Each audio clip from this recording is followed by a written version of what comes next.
إن الحمد لله نحمده ونستعينه ونؤمن به ونتوكل عليه ونعوذ بالله من شرور أنفسنا وسيئات أعمالنا من يهدي الله فلا مضل له ومن يضلل فلا هادي له وأشهد أن لا إله إلا الله وحده لا شريك له وأشهد أن محمدا عبده ورسوله أرسله بالهدى ودين الحق ليظهره على الدين كله ولو كره المشركون اللهم صل على محمد وعلى آل محمد كما صليت على إبراهيم وعلى آل إبراهيم إنك حميد مجيد اللهم بارك على محمد وعلى آل محمد كما باركت على إبراهيم وعلى آل إبراهيم إنك حميد مجيد أما بعد فإن خير الكلام كلام الله وخير السنن سنن محمد صلى الله عليه وسلم وشر الأمور محدثاتها وكل محدثة بدعة وكل بدعة ضلالة وكل ضلالة في النار أعوذ بالله من الشيطان الرجيم بسم الله الرحمن الرحيم يا أيها الذين آمنوا اتقوا الله حق تقاته ولا تموتن إلا وأنتم مسلمون يا أيها الناس اتقوا ربكم الذي خلقكم من نفس واحدة وخلق منها زوجها وبث منهما رجالا كثيرا ونساء واتقوا الله الذي تساءلون به والأرحام إن الله كان عليكم رقيبا يا أيها الذين آمنوا اتقوا الله وقولوا قولا سديدا يصلح لكم أعمالكم ويغفر لكم ذنوبكم ومن يطع الله ورسوله فقد فاز فوزا عظيما ഏറെ ആദരണീയരായ വിശ്വാസിനികളെ, നാം എവരെയും സൃഷ്ടിച്ചു പരിപാലിക്കുന്ന അല്ലാഹു സുബ്ഹാനഹു വ തആലയെ സൂക്ഷിച്ചു ജീവിക്കണമെന്ന് സ്വന്തം കാര്യം മറക്കാതെ നിങ്ങളേവരെയും ഉണർത്തുകയാണ്. അല്ലാഹു തആല നമ്മെ അനുഗ്രഹിക്കുമാറാവട്ടെ.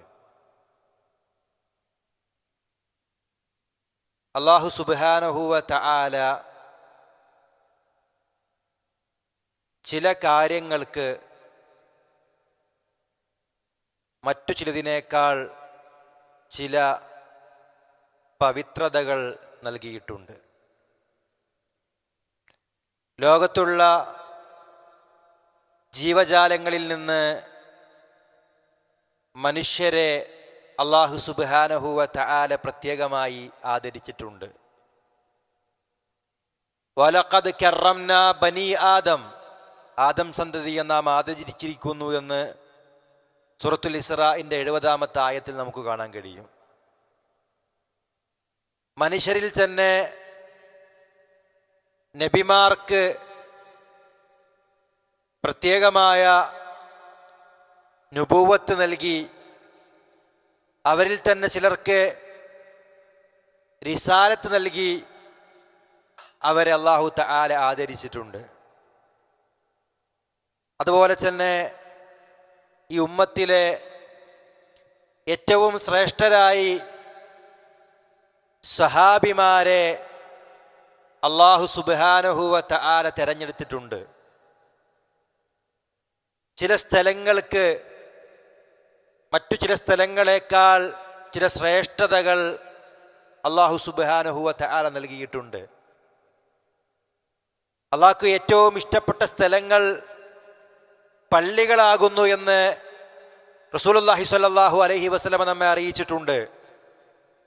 ആ പള്ളികളിൽ തന്നെ മസ്ജിദുൽ ഹറാമിനും മസ്ജിദുൽ നബവിക്കും മസ്ജിദുൽ അഖ്സക്കും ചില പ്രത്യേകതകളുള്ളതായി നമുക്കറിയാം.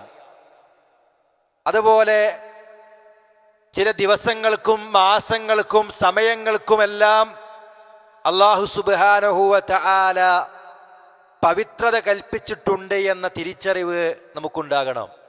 എല്ലാ ദിവസങ്ങളും ഒരുപോലെയല്ല.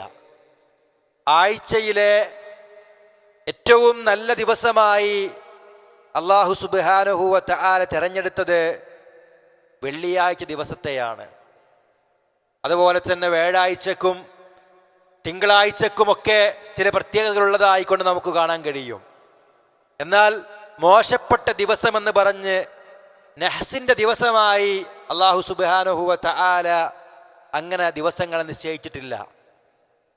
ഇതുപോലെ 12 മാസങ്ങളിൽ മിൻഹാ അർബഅത്തുൻ ഹുറുമുൻ 4 പവിത്രമായ മാസങ്ങളുണ്ട് എന്ന് അല്ലാഹു സുബ്ഹാനഹു വ തആല സൂറത്തു തൗബയിലെ 36-ാമത്തെ ആയത്തിൽ പറയുന്നുണ്ട്.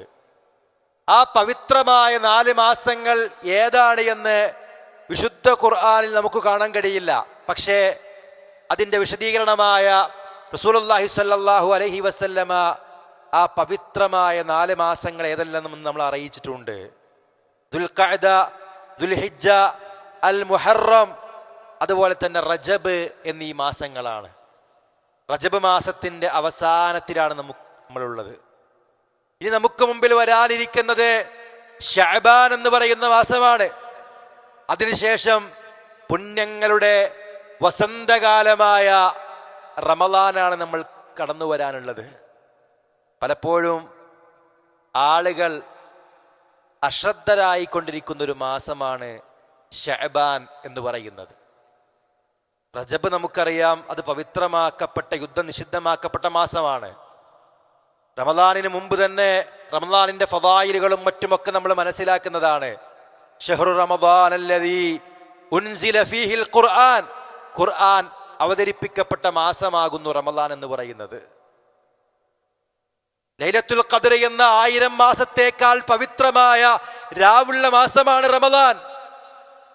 ആ റമളാനിന് തൊട്ട് മുമ്പ് വരുന്ന ശഅബാൻ എന്ന മാസം ഇസ്ലാമിക കലണ്ടർ പ്രകാരം 8-ാമത്തെ മാസം. ആ ശഅബാൻ മാസത്തിന് ചില പ്രത്യേകതകളുണ്ട്. നമ്മുടെ അമലുകൾ അല്ലാഹു സുബ്ഹാനഹു വ തആലയിലേക്ക് ഉയർത്തപ്പെടുന്ന മാസമാണ് ശഅബാൻ എന്നുള്ളത്. അല്ലാഹു സുബ്ഹാനഹു വ തആല സൂറത്തു ഫാത്തിറിന്റെ 10-ാമത്തെ ആയത്തിൽ പറയുന്നുണ്ട്, ഇലൈഹി യസ്ഉദുൽ കലിമുത് ത്വയ്യിബു വൽ അമലുസ് സ്വാലിഹു യർഫഉഹു. അല്ലാഹു സുബ്ഹാനഹു വ തആലയിലേക്ക് നല്ല വാക്കുകൾ കയറിപ്പോകും. അതുപോലെ തന്നെ അൽ അമലുസ് സ്വാലിഹ്, സൽപ്രവർത്തികൾ, അതിന് അല്ലാഹു സുബ്ഹാനഹു വ തആല അവങ്കലേക്ക് ഉയർത്തുകയും ചെയ്യുന്നതാണ്. നമ്മൾ ചെയ്യുന്ന കർമ്മങ്ങൾ അല്ലാഹു സുബ്ഹാനഹു വ തആലയിലേക്ക് ഉയർത്തപ്പെടും. അത് വർഷത്തിൽ ഉയർത്തപ്പെടുന്ന മാസം എന്ന് പറയുന്നത് ശഅബാൻ മാസമാണ്. എന്നാൽ വർഷത്തിൽ മാത്രമല്ല നമ്മുടെ അമൽ അല്ലാഹുവിലേക്ക് ഉയർത്തപ്പെടുക. എല്ലാ ദിവസവും നമ്മുടെ അമലുകൾ അല്ലാഹുവിലേക്ക് ഉയർത്തപ്പെടുന്നുണ്ട്. നബി സല്ലല്ലാഹു അലൈഹി വസല്ലം പറഞ്ഞു, യതആഖബൂന ഫീകും മലായികത്തും ബില്ലൈലി വമലായികത്തും ബിന്നഹാർ വയജ്തമഊന ഫീ സ്വലാത്തിൽ അസ്രി വസ്വലാത്തിൽ ഫജ്ർ. രാത്രിയുടെ ഉത്തരവാദിത്തമുള്ള മലക്കുകൾ, അതുപോലെ പകലിന്റെ ഉത്തരവാദിത്തമുള്ള മലക്കുകൾ, അവർ 2 കൂട്ടരും സംഗമിക്കുന്ന സന്ദർഭമാണ് സ്വലാത്തുൽ അസ്റും സ്വലാത്തുൽ ഫജ്റും. അസ്ർ നമസ്കാര വേളയിലും അതുപോലെ തന്നെ ഫജ്ർ നമസ്കാര വേളയിലും ആ ജമാഅത്തുകളിൽ മലക്കുകൾ ഉണ്ടാകും. ثم يعرج بالذي باتوا فيكم فيسألهم وهو أعلم بهم. അങ്ങനെ അവർ അല്ലാഹുവിന്റെ അടുക്കലേക്ക് കടന്നുപോകും. അഥവാ രാത്രി ഉത്തരവാദിത്വം കഴിഞ്ഞ് ആ മലക്കുകൾ അല്ലാഹുവിലേക്ക് കയറിപ്പോകും. അപ്പോൾ ആ സന്ദർഭത്തിൽ അവിടെ ഉണ്ടാവുക പകലിലുള്ള മലക്കുകളാണ്. നേരെ തിരിച്ചും സംഭവിക്കും. ആ മലക്കുകളോട് അല്ലാഹു സുബ്ഹാനഹു വ തആല തന്റെ ദാസന്മാരെ പറ്റി ചോദിക്കും. ഈ ദാസന്മാരെ പറ്റി ഈ മലക്കുകളെക്കാളും എല്ലാവരെക്കാളും അറിയുന്നവൻ അല്ലാഹുവാണ്. എന്നാലും അല്ലാഹു ചോദിക്കും, കൈഫ തറക്തും ഇബാദി, എൻ്റെ അടിമകളെ നിങ്ങൾ എങ്ങനെയാണ് ഉപേക്ഷിച്ചത്? നിങ്ങൾ പോരുമ്പോൾ അല്ലെങ്കിൽ നിങ്ങൾ അവരെ കണ്ടപ്പോൾ എന്താണ് അവരുടെ അവസ്ഥ? ഫയഖൂലൂൻ, മലക്കുകൾ പറയും, തറക്നാഹും വഹും യുസല്ലൂൻ, ഞങ്ങൾ അവരെ വിട്ടുപിരിയുമ്പോഴും അവർ നിസ്കരിക്കുകയായിരുന്നു. വഅതൈനാഹും വഹും യുസല്ലൂൻ, ഞങ്ങൾ അവിടെ കാണാൻ പോയപ്പോൾ അവിടെ എത്തിയപ്പോഴും അവർ നിസ്കരിക്കുകയായിരുന്നു. സ്വഹീഹുൽ ബുഖാരിയിലെ 7486 ഹദീസിൽ ഈ കാര്യം നമുക്ക് കാണാൻ കഴിയും. എല്ലാ ദിവസവും നമ്മുടെ കർമ്മങ്ങൾ അല്ലാഹു സുബ്ഹാനഹു വ തആലയിലേക്ക് ഉയർത്തപ്പെടുന്നു എന്ന ബോധത്തോടു കൂടിയാണ് നമ്മൾ സൽക്കർമ്മം ചെയ്യേണ്ടത്.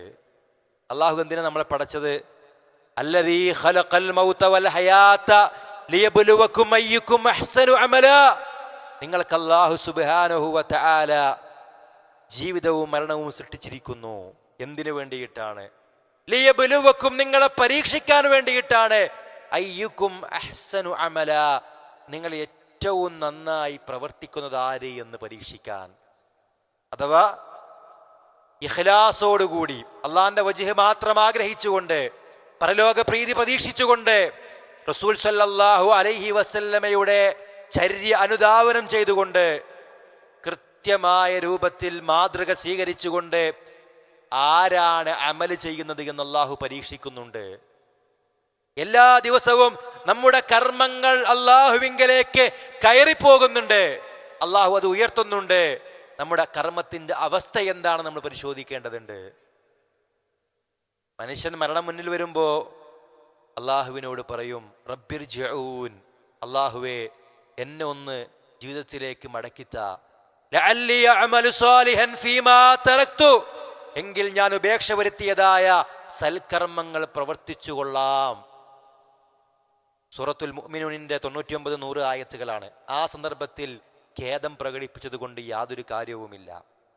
അതുപോലെ തന്നെ നരകത്തിലേക്ക് എറിയപ്പെടുമ്പോ, ആ നരകത്തിൽ വെച്ച് വെന്തുരുകുമ്പോ നിഷേധികളായ ആളുകൾ അവിടെ വെച്ച് വിലപിക്കും. അല്ലാഹു പറയുന്നു, വല്ലദീന കഫറൂ ലഹും നാറു ജഹന്നം, നിഷേധികളായ ആളുകൾക്ക് നരകത്തീയാകുന്നു പ്രതിഫലമായിട്ടുള്ളത്. ലാ യുഖ്ലാ അലൈഹിം ഫയമൂതു, അവർക്കവിടെ മരണം വിധിക്കപ്പെടുകയില്ല, എങ്കിലല്ലേ അവർ മരിക്കുകയുള്ളൂ. വലാ യുഖഫഫു അൻഹും മിൻ അദാബിഹാ, ശിക്ഷയിൽ യാതൊരു ലഘൂകരണവും ഉണ്ടാവുകയില്ല, ഒരു ഇളവും അവിടെ ഉണ്ടാവുകയില്ല. കദാലിക നജ്സി കുല്ല കഫൂർ, അപ്രകാരമാകുന്നു ഓരോ നിഷേധിക്കും പ്രതിഫലം നൽകപ്പെടുന്നത്. വഹും യസ്തരിഖൂന ഫീഹാ, ആ നരകത്തിൽ വെച്ചവർ ആർത്തട്ടഹസിക്കും. റബ്ബനാ അഖ്രിജ്നാ നഅമൽ സാലിഹാ, അവർ പറയും, റബ്ബേ ഞങ്ങളെ ഒന്ന് പുറത്തേക്കിട്ട് താ റബ്ബേ, എങ്കിൽ ഞങ്ങൾ സൽക്കർമ്മങ്ങൾ ചെയ്യാം. ഗൈറല്ലദീ കുന്നാ നഅമൽ, ഞങ്ങൾ ഇതുവരെ ചെയ്യാത്ത കർമ്മങ്ങൾ ഞങ്ങൾ ചെയ്യാം. അവരോട് ചോദിക്കും, അവലം നുഅമ്മിറുകും മാ യതദക്കറു ഫീഹി മൻ തദക്കർ, ചിന്തിക്കുന്ന ഒരാൾക്ക് ചിന്തിക്കാവുന്ന അത്രയും ആയുസ് ഞാൻ നിങ്ങൾക്ക് നൽകിയില്ലേ? വജാഅകുമുൻ നദീർ, മുന്നറിയിപ്പുകാർ വന്നില്ലായിരുന്നോ? അതുകൊണ്ട് ഫദൂഖൂ, നിങ്ങൾ ആസ്വദിക്കുക, അനുഭവിക്കുക. ഫമാലിൽ ളാലിമീന മിൻ നസീർ, അക്രമികൾക്ക് യാതൊരു സഹായവും ഉണ്ടാവുകയില്ല എന്നാണ്. അതുകൊണ്ട് പ്രിയമുള്ളവരെ, നമുക്ക് ഉപകരിക്കുക നമ്മുടെ അമലാണ്. ഒരു മയ്യത്തിനെ 3 കാര്യങ്ങൾ അനുഗമിക്കും. അവന്റെ കുടുംബവും അവന്റെ സമ്പത്തും അവന്റെ അമലും മയ്യത്തിന് അനുഗമിക്കും. എന്നാൽ കുടുംബവും സമ്പത്തുമെല്ലാം തിരിച്ചു പോരും. വയബ്ഖാ അമലുഹു, അവന്റെ അമല് മാത്രമായിരിക്കും ബാക്കിയാവുക. നമ്മൾ ധരിച്ചൊരു മോതിരം പോലും നമ്മുടെ ഖബറിൽ ഇറക്കി വെക്കാൻ കഴിയില്ല. ഇനി ഇറക്കി വെച്ചാലും അത് ഉപകരിക്കുകയുമില്ല. നമ്മുടെ പോക്കറ്റിലുള്ള പണം പോലും അത് മറ്റുള്ളവർക്ക്, അനന്തരാവകാശികൾക്കും മറ്റും, അല്ലെങ്കിൽ നമ്മുടെ മയ്യത്ത് സംസ്കരണത്തിനും മറ്റും, അല്ലെങ്കിൽ നമ്മുടെ കടം വീട്ടാനും മറ്റുമൊക്കെയായി അത് വീതം വെക്കപ്പെടും. ഒന്നും നമുക്ക് കൊണ്ടുപോകാൻ കഴിയില്ല. നമ്മൾ സ്ഥിരമായി ധരിക്കുന്ന വസ്ത്രങ്ങളോ ഉപയോഗിക്കുന്ന മൊബൈൽ ഫോണോ അല്ലെങ്കിൽ മറ്റാർക്കും കൊടുക്കാതെ നമ്മൾ മാത്രമായി ഉപയോഗിച്ചിരുന്ന പല കാര്യങ്ങളും ഉണ്ടാകും. അതൊന്നും നമുക്ക് ഇവിടുന്ന് കൊണ്ടുപോകാൻ കഴിയില്ല. നമ്മുടെ അമലാണ് ബാക്കിയാവുക. ആ അമലുകൾ അള്ളാഹുവിങ്കലേക്ക് എല്ലാ ദിവസവും ഉയർത്തപ്പെടുന്നുണ്ട്. അതുകൊണ്ട് എല്ലാ സന്ദർഭത്തിലും സൽക്കർമ്മം ചെയ്യുക എന്ന നിയ്യത്താണ് നമുക്കുണ്ടാവേണ്ടത്. ജീവിതത്തിൽ വളരെ ശ്രദ്ധയോടുകൂടി നമ്മൾ ജീവിക്കുകയാണെങ്കിൽ നമുക്ക് ഏതൊരു പ്രവർത്തനത്തിനും വലിയ പ്രതിഫലം കരസ്ഥമാക്കുവാൻ സാധിക്കും. നമ്മൾ കിടന്നുറങ്ങുന്നതിന് പോലും നിയ്യത്ത് ശരിയാണെങ്കിൽ നമുക്ക് പ്രതിഫലം ലഭിക്കും. ജീവിതത്തിന്റെ എല്ലാ സന്ദർഭങ്ങളിലും ഒരുപാട് സൽക്കർമ്മങ്ങൾ വാരിക്കൂട്ടുവാൻ നമുക്ക് സാധിക്കും. ഇപ്പൊ എല്ലാ ദിവസവും അമൽ ഉയർത്തുന്നുണ്ട്. അതുകൊണ്ട് എല്ലാ ദിവസവും അമലുകൾ ചെയ്തുകൊണ്ടേയിരിക്കുക, എല്ലാ സന്ദർഭത്തിലും അമലുകൾ ചെയ്തുകൊണ്ടേയിരിക്കുക. അങ്ങനെ അവസാനം നെറ്റിയിൽ വിയർപ്പുകടങ്ങളുമായി മരണം വരിക്കാൻ നമ്മൾ തയ്യാറാവുക. രണ്ടാമതായി നമ്മൾ മനസ്സിലാക്കേണ്ടത് എല്ലാ ആഴ്ചകളിലും നമ്മുടെ കർമ്മങ്ങൾ ഉയർത്തപ്പെടുന്നുണ്ട്. എല്ലാ ആഴ്ചയിലെയും 2 ദിവസങ്ങളിൽ, അഥവാ തിങ്കളാഴ്ച ദിവസവും വ്യാഴാഴ്ച ദിവസവും നമ്മുടെ കർമ്മങ്ങൾ ഉയർത്തപ്പെടുന്നുണ്ട്, അല്ലെങ്കിൽ പ്രദർശിപ്പിക്കപ്പെടുന്നുണ്ട്. തുഅറദുൽ അഅമാലു യൗമൽ ഇത്നൈനി വൽ ഖമീസ്, തിങ്കളാഴ്ച ദിവസവും വ്യാഴാഴ്ച ദിവസവും അമലുകൾ അത് പ്രദർശിപ്പിക്കപ്പെടും. നബി പറയാണ്, ഫഉഹിബ്ബു അൻ യുഅറദ അമലി വഅന സായിമുൻ, നോമ്പുകാരനായിരിക്കെ എൻ്റെ അമല് പ്രദർശിപ്പിക്കപ്പെടാനാണ് ഞാൻ ആഗ്രഹിക്കുന്നത്. അതുകൊണ്ടാണ് തിങ്കളാഴ്ചയും വ്യാഴാഴ്ചയും നോമ്പ് നോൽക്കുന്നത്. സുന്നത്തായ നോമ്പ് അത് സുന്നത്താക്കുന്നതിൽ ഒരു കാരണം അതാണെന്ന് നമുക്ക് മനസ്സിലാക്കുവാൻ കഴിയും.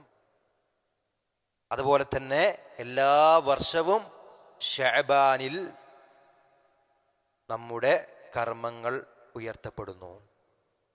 മഹാനായ ഉസാമത്ത് ബിൻ സയ്യിദ് റളിയല്ലാഹു അൻഹു അദ്ദേഹം പറയാണ്, ഖുൽതു യാ റസൂലല്ലാഹ്, ഞാൻ റസൂൽ സല്ലല്ലാഹു അലൈഹി വസല്ലമയോട് ചോദിച്ചു, അല്ലാഹുവിൻ്റെ ദൂതരെ, ലം അറാക തസൂമു ശഹ്റൻ മിനശ്ശുഹൂരി മാ തസൂമു മിൻ ശഅബാൻ, ശഅബാനിൽ നിങ്ങൾ നോമ്പനുഷ്ഠിക്കുന്നത് പോലെ മറ്റൊരു സന്ദർഭങ്ങളിലും നിങ്ങൾ നോമ്പനുഷ്ഠിക്കുന്നതായി ഞാൻ കാണുന്നില്ലല്ലോ. അപ്പൊ നബി പറഞ്ഞു, ദാലിക ശഹ്റുൻ, ആ ഒരു മാസം, യഗ്ഫുലുൻ നാസു അൻഹു, ജനങ്ങൾ അതിനെ സംബന്ധിച്ച് അശ്രദ്ധരാണ്. വളരെ സത്യമല്ലേ അത്?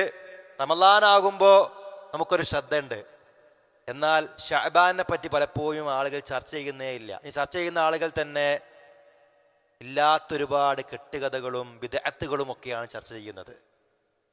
ഒരു വിഷയത്തിൽ ആളുകൾ ബിദ്അത്ത് ചെയ്യുന്നത് കൊണ്ട് ആ വിഷയം നമ്മൾ പാടേ ഇല്ല എന്ന് പറയരുത്. ഇപ്പൊ ഖബറുമായി ബന്ധപ്പെട്ട് ഒരുപാട് അനാചാരങ്ങൾ നടക്കുന്നുണ്ട്. ഖബറാളികളെ വിളിച്ച് പ്രാർത്ഥിക്കുന്നുണ്ട്, ജാറം മൂടുന്നുണ്ട്, അങ്ങനെ പല ഉത്സവങ്ങളും നടക്കുന്നുണ്ട് എന്ന് കരുതി ഖബർ സിയാറത്തില്ല എന്ന് നമ്മൾ പറയാറില്ല. അതുപോലെ തന്നെ മന്ത്രവാദങ്ങളും അതുപോലെ തന്നെ ഇസ്ലാം നിഷിദ്ധമാക്കിയ പല അന്ധവിശ്വാസങ്ങളും നാട്ടിലുണ്ടാകുമ്പോൾ ചില ആളുകൾ പറയാണ് മന്ത്രം തന്നെ ഇല്ല. അതുപോലെ തന്നെ പല സത്യവിശ്വാസങ്ങളും ഇസ്ലാം കൃത്യമായി പഠിപ്പിച്ച വിശ്വാസങ്ങളും അന്ധവിശ്വാസങ്ങളായി പ്രചരിപ്പിക്കുന്ന ആളുകളുണ്ട്. എന്താണ് അന്ധവിശ്വാസം? സന്ദർഭീയം മനസ്സിലാക്കണം. ആളുകൾക്ക് വിശ്വസിക്കാൻ ബുദ്ധിമുട്ടുള്ള കാര്യങ്ങളാണ് അന്ധവിശ്വാസം എന്നല്ല. ശാസ്ത്രീയമായ പരീക്ഷണ നിരീക്ഷണങ്ങൾക്ക് വിധേയമാക്കി തെളിയിക്കാൻ കഴിയാത്ത കാര്യങ്ങളൊക്കെ അന്ധവിശ്വാസമെന്നല്ല, മറിച്ച് പ്രമാണത്തിന്റെ പിൻബലമില്ലാത്ത കാര്യങ്ങളെയാണ് അന്ധവിശ്വാസങ്ങൾ നമ്മൾ മനസ്സിലാക്കേണ്ടത്. അല്ലെങ്കിൽ ഇസ്രാ മിഅ്റാജ് അന്ധവിശ്വാസമായിരിക്കും, യൂനുസ് നബി അലൈഹിസ്സലാമിനെ മത്സ്യം വിഴുങ്ങിയത് അന്ധവിശ്വാസമായിരിക്കും, മൂസാ നബി വടി നിലത്തിട്ടപ്പോ പാമ്പായത് അന്ധവിശ്വാസമായിരിക്കും, വടികൊണ്ട് സമുദ്രത്തിലടിച്ചപ്പോ സമുദ്രം പിളർന്നത് അന്ധവിശ്വാസമായിരിക്കും, ചന്ദ്രൻ പിളർന്ന സംഭവം അന്ധവിശ്വാസമായിരിക്കും. മറിച്ച് എന്താണ് അന്ധവിശ്വാസം? പ്രമാണത്തിന്റെ പിൻബലമില്ലാതെ യാതൊരു തെളിവുമില്ലാതെ വിശ്വസിക്കുന്ന കാര്യങ്ങളെയാണ് അന്ധവിശ്വാസങ്ങൾ എന്ന് പറയുന്നത്. നിരീശ്വരവാദികളെ സംബന്ധിച്ചിടത്തോളം അവരാണ് ഏറ്റവും വലിയ അന്ധവിശ്വാസികൾ. കാരണം എന്താ? ഈ ലോകം മുഴുവനും വെറുതെ ഉണ്ടായി അവർ വിശ്വസിക്കുന്നത്. അവർക്കൊരു തെളിവില്ലാതെ വിശ്വസിക്കുകയാണ്. എന്നാൽ അവർ പറയുന്നത് ദൈവമുണ്ട് എന്ന വിശ്വാസം അന്ധവിശ്വാസമാണ്, പരലോകമെന്നുള്ള വിശ്വാസം അന്ധവിശ്വാസമാണ് എന്നാണ്. എന്നാൽ വിശ്വാസിയുടെ പ്രത്യേകത അല്ലദീന യുഅ്മിനൂന ബിൽ ഗൈബ്, അദൃശ്യകാര്യങ്ങളിൽ വിശ്വസിക്കുന്ന ആളുകളാണ് വിശ്വാസികൾ എന്ന് പറയുന്നത്. ഞാൻ പറഞ്ഞു വരുന്നത്, റജബിനെ ആളുകൾ അശ്രദ്ധരായി കാണുന്നു എന്നുള്ള നബി സല്ലല്ലാഹു അലൈഹി വസല്ലം പറഞ്ഞ കാര്യമാണ്. എന്നാൽ റജബിനെ പറ്റി പറയുന്ന ആളുകൾ തന്നെ റഗായിബ് നമസ്കാരം, സ്വലാത്തുൽ അൽഫിയ എന്നൊക്കെ പറഞ്ഞ് പുതിയ പുതിയ ബിദ്അത്തുകൾ ഓരോ ദിവസവും പുതിയത് നമ്മൾ കേൾക്കാത്തത് ഇങ്ങനെ വന്നുകൊണ്ടേയിരിക്കുകയാണ്. ആദ്യത്തെ വെള്ളിയാഴ്ച ഇന്നത് ചൊല്ലണം, റമദാനിൽ ഇന്ന ഷഅബാനിൽ ഇന്ന സൂറത്ത് ഇത്ര പ്രാവശ്യം ചൊല്ലണം എന്നൊക്കെ പറഞ്ഞ് ഇങ്ങനെ പുതിയത് ഓരോരുത്തർ തോന്നിയത് ഇങ്ങനെ പറഞ്ഞുകൊണ്ടിരിക്കുകയാണ്. നമുക്ക് അവിടെയൊക്കെ പറയാനുള്ളത്, നബി സല്ലല്ലാഹു അലൈഹി വസല്ലം പറഞ്ഞു, മൻ കദിബ അലയ്യ മുതഅമ്മിദൻ ഫൽയതബവ്വ മഖഅദഹു മിനൻ നാർ. ആരെങ്കിലും എൻ്റെ പേരിൽ മനഃപൂർവ്വം കളവ് പറഞ്ഞാൽ അവന്റെ നരകത്തിലെ സീറ്റ് ഉറപ്പിച്ചു കൊള്ളട്ടെ എന്ന് നബി സല്ലല്ലാഹു അലൈഹി വസല്ലമയുടെ ഹദീസാണ്. നമ്മൾ ഏതൊരു കാര്യവും തെളിവിന്റെ അടിസ്ഥാനത്തിലാണ് സ്വീകരിക്കുകയും അനുഷ്ഠിക്കുകയും ചെയ്യേണ്ടത്. നബി പറയുന്നു, ജനങ്ങൾ അശ്രദ്ധയിലായ മാസമാണ് ബൈന റജബിൻ വ റമളാൻ, റജബിനും റമളാനിനും ഇടയിൽ വഹുവ ശഹ്റുൻ തുർഫഉ ഫീഹിൽ അഅമാലു ഇലാ റബ്ബിൽ ആലമീൻ. ഈ ഒരു മാസത്തിന്റെ പ്രത്യേകത അമലുകൾ റബ്ബുൽ ആലമീനായ അല്ലാഹുവിങ്കലേക്ക് ഉയർത്തപ്പെടുന്ന മാസമാണ്. ഫഉഹിബ്ബു അൻ യുർഫഅ അമലി വ അന സ്വായിമുൻ. അതുകൊണ്ട് തന്നെ നോമ്പുകാരനായിരിക്കെ എൻ്റെ അമലുകൾ അല്ലാഹുവിങ്കലേക്ക് ഉയർത്തപ്പെടാനാണ് ഞാൻ ആഗ്രഹിക്കുന്നത്. ശഅബാൻ മാസത്തിലെ അധിക ദിവസങ്ങളിലും റസൂലുള്ളാഹി സ്വല്ലല്ലാഹു അലൈഹി വസല്ലമ നോമ്പനുഷ്ഠിച്ചിരുന്നു. കാരണം ഏത് ദിവസമാണത് ഉയർത്തപ്പെടുക അറിയില്ല. ശഅബാനിലെ ഏതോ ഒരു ദിവസം അല്ലാഹു സുബ്ഹാനഹു തആല നമ്മുടെ കർമ്മങ്ങൾ ഉയർത്തും. അതെപ്പോഴാണെന്ന് നമുക്കറിയില്ല. അതുകൊണ്ട് തന്നെ നബി സല്ലല്ലാഹു അലൈഹി വസല്ലമ റമദാൻ കഴിഞ്ഞാൽ ഏറ്റവും അധികം നോമ്പനുഷ്ഠിച്ചിരുന്ന മാസം എന്ന് പറയുന്നത് ശഅബാൻ മാസമാണ്. നബി സല്ലല്ലാഹു അലൈഹി വസല്ലമയെ പറ്റി ചില ഹദീസുകളിൽ കാണാം, നബി സല്ലല്ലാഹു അലൈഹി വസല്ലമ കാന യസൂമു ശഅബാന ഇല്ലാ ഖലീല. വളരെ കുറച്ച് ദിവസങ്ങളിലല്ലാത്ത മുഴുവൻ ദിവസങ്ങളിലും ശഅബാനിൽ നോമ്പ് നോറ്റിരുന്നു. ചില റിപ്പോർട്ടിൽ കാണാം യസൂമു ശഅബാന കുല്ലഹു, ശഅബാൻ മുഴുവനും നോമ്പ് നോറ്റിരുന്നു. അതിന്റെ വ്യാഖ്യാനത്തിൽ ഇമാം നവവി പറഞ്ഞു, കുല്ലഹു എന്ന് പറഞ്ഞാൽ ഗാലിബഹു, ശഅബാനിലെ അധിക ദിവസങ്ങളിലും, മുഴുവനായിട്ടല്ല അധിക ദിവസവും, മുഴുവൻ എന്ന് പറഞ്ഞാൽ മുഴുവൻ, കുറച്ച് ദിവസങ്ങൾ ഒഴികെ എന്ന അർത്ഥത്തിലാണ് എന്നൊക്കെ പണ്ഡിതന്മാർ വിശദീകരിച്ചതായി നമുക്ക് കാണാം. അതുകൊണ്ട് ശഅബാൻ നോമ്പിന് വേണ്ടി നമ്മൾ ഉപയോഗപ്പെടുത്തുക. പ്രത്യേകിച്ച് നോറ്റുവീട്ടാനുള്ള നോമ്പ് റമളാനിന് മുമ്പ് നമ്മൾ നോറ്റുവീട്ടുക. ആയിഷ റളിയല്ലാഹു അൻഹ പറയുന്നു, ഫമാ അസ്തതിഉ അൻ അഖ്ലിയ ഇല്ലാ ഫീ ശഅബാൻ. നോറ്റുവീട്ടാനുള്ള നോമ്പുകൾ ശഅബാനിലല്ലാതെ എനിക്ക് നോറ്റുവീട്ടാൻ കഴിയാറുണ്ടായിരുന്നില്ല. അപ്പൊ റമളാനിലേക്ക് എത്തുന്നതിന് മുമ്പ് കടമുള്ള നോമ്പുകളൊക്കെ വീട്ടാനും ഈ ഒരു സന്ദർഭം നമ്മൾ ഉപയോഗപ്പെടുത്തുക. അല്ലാഹു സുബ്ഹാനഹു വ തആല എല്ലാ നന്മകൾക്കും നമ്മെ സഹായിക്കുമാറാവട്ടെ. അൽഹംദുലില്ലാ വസ്സലാത്തു വസ്സലാമു അലാ റസൂലില്ലാ വ അലാ ആലിഹി വ അസ്ഹാബിഹി അജ്മഈൻ, അമ്മാ ബഅദ്. അല്ലാഹു സുബ്ഹാനഹു വ തആലയെ സൂക്ഷിച്ചു ജീവിക്കണമെന്ന് ഒരിക്കൽ കൂടി നിങ്ങളേവരെയും ഉണർത്തുകയാണ്. അല്ലാഹു തആല നമ്മെ അനുഗ്രഹിക്കുമാറാവട്ടെ. ശഅബാൻ മാസം റമളാനിന് വേണ്ടി തയ്യാറാകേണ്ട മാസമാണ്. നമുക്കറിയാം, ഒരു ഫുട്ബോൾ കളിയുണ്ടെങ്കിൽ അതിലെ കളിക്കാർ കളി തുടങ്ങുന്നതിന് മുമ്പ് തന്നെ ദിവസങ്ങളും മാസങ്ങളും എടുത്ത് പരിശീലിച്ചുകൊണ്ടാണ് അവർ കളിക്കളത്തിലേക്ക് ഇറങ്ങുക. കേവലം ഒരു കളിയുടെ വിഷയം അങ്ങനെയാണെങ്കിൽ 1000 മാസത്തേക്കാൾ പവിത്രമായ രാവുള്ള ഒരു റമളാൻ കടന്നു വരുന്നതിന് മുമ്പ് തന്നെ ശഅബാനിൽ തന്നെ നോമ്പ് നോറ്റുകൊണ്ടും ഖുർആൻ പാരായണം ചെയ്തുകൊണ്ടുമൊക്കെയാണ് മുൻഗാമികൾ റമളാനെ സ്വീകരിച്ചിരുന്നത്. അല്ലാതെ റമളാൻ ആകുന്ന അന്നങ്ങോട്ട് മുസ്ഹഫ് തുറക്കുക അങ്ങനെയല്ല. ഖുർആൻ കൃത്യമായി ഓതാൻ അറിയാത്തവരൊക്കെ ഈ സമയം പഠിക്കാൻ ഉപയോഗിക്കുക. റമളാൻ വരുന്നതിന് മുമ്പ് തന്നെ ഒന്ന് കൃത്യമായിട്ട് ഖിറാഅത്തൊക്കെ പഠിച്ച് ഒന്ന് ഓതി ലെവലാക്കി ഒന്ന് ഓതാൻ റെഡിയായി നിൽക്കുക. മുൻഗാമികളെ പറ്റി കാണാം, കാന അംർ ഇബ്നു ഖൈസ് റഹിമഹുല്ല ഇദാ ദഖല ശഅബാൻ, റമളാൻ അല്ല ശഅബാൻ ആയി കഴിഞ്ഞാൽ, ശ്രദ്ധിക്കണം, റമളാൻ ആയല്ല ശഅബാൻ ആയി കഴിഞ്ഞാൽ അഗ്ലക തിജാറതഹു, അദ്ദേഹത്തിന്റെ കച്ചവടം നിർത്തിവെക്കുമായിരുന്നു. വതഫറഅ ലിഖിറാഅത്തിൽ ഖുർആൻ, ഖുർആൻ ഓതാൻ വേണ്ടി മാറി നിൽക്കുമായിരുന്നു. അതിനർത്ഥം ശഅബാനിലെ കച്ചവടം ചെയ്യണ്ട എന്നല്ല പറഞ്ഞത്, മറിച്ച് അവർ അത്രമാത്രം സൂക്ഷ്മത പാലിച്ചിരുന്നു എന്ന് മനസ്സിലാക്കാൻ വേണ്ടിയിട്ടാണ് പറഞ്ഞത്. കച്ചവടം പോലും മാറ്റിവെച്ച് ഖുർആൻ പാരായണം ചെയ്യാൻ വേണ്ടി അദ്ദേഹം ഒരുങ്ങുമായിരുന്നു. വകാന യഖൂലു, അദ്ദേഹം പറയാറുണ്ട്, തൂബാ ലിമൻ അസ്ലഹ നഫ്സഹു ഖബ്ല റമളാൻ, റമളാനിന് മുമ്പ് മനസ്സ് നന്നാക്കിയവർക്ക് മംഗളം എന്ന് അദ്ദേഹം പറയാറുണ്ടായിരുന്നു എന്നതാണ്.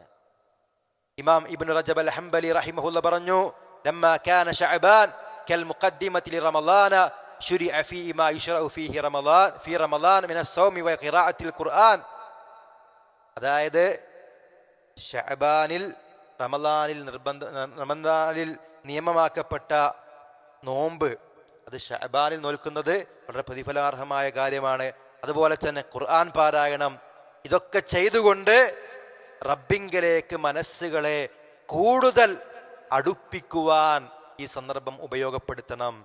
അത് റമളാനിനുള്ളൊരു മുഖവുരയാണ് ഈ ശഅബാൻ എന്നൊക്കെ പണ്ഡിതന്മാർ പറഞ്ഞതായിക്കൊണ്ട് നമുക്ക് കാണാൻ കഴിയും. ശഅബാൻ 15 പല അന്ധവിശ്വാസങ്ങളും അതുമായി ബന്ധപ്പെട്ടുണ്ട്.